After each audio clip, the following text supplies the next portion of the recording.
I came back to my community to see, how can I help?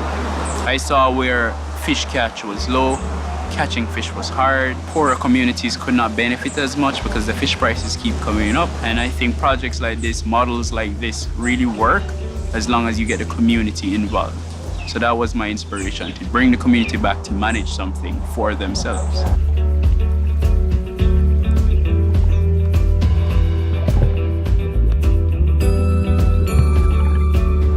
I was a fisherman for 40 years. I was a diving instructor also. But to be a coral gardener is a new thing for me. The process is that we have to get small bits and pieces of the mother reef and then tie them onto like a clothesline suspender in about 20 feet of water. And we have 4 lines of horizontal line running across some vertical line. And then we have each line contain about 50 pieces of corals. Each individual nursery has on about 200 pieces. And the growth rate for the last nursery setup are growing faster than the original first ones.